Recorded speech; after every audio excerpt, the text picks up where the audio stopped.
The following is stated in a part of the Bhavishya Purana.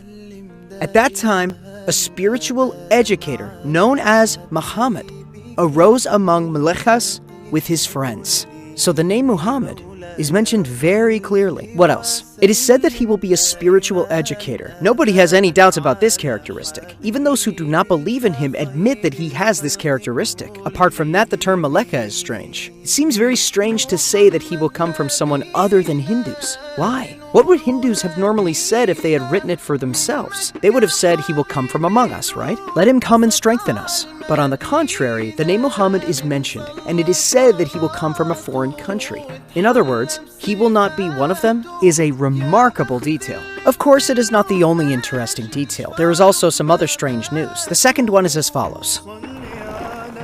A little further from the previous part, in Shalokas, between mantras 10 and 27, someone named Muhammad who will come in the future is mentioned, which you see on the screen right now. His name is mentioned several times. Towards the end of this section, we see the following statements.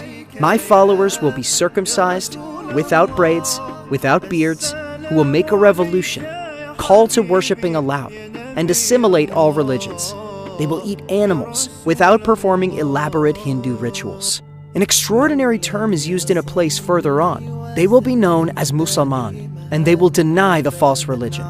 Musalman? Yes, it is remarkable, but let's proceed without breaking the order. Apart from directly indicating the name Muhammad, peace be upon him, some of his characteristics and those with him are mentioned. What is stated? Bearded, without braids, and circumcised. Now I'll stop here and ask, if I were someone who wanted to object, if I were watching the video from the beginning just to oppose, I would object at this point. Bearded, and without braids. It is a very general term. However, among all those characteristics, circumcision is emphasized. Frankly, no one can try to interpret it differently, especially if it is stated that the person mentioned will do a revolutionary job. Prophet Muhammad, peace be upon him, changed the society he was in radically, which makes all the pieces click into place. Then the following is stated. The ones who call to worshipping aloud. That is, they will recite something to invite people to worship. Like what? Like Adhan. Just a minute. Isn't the thing mentioned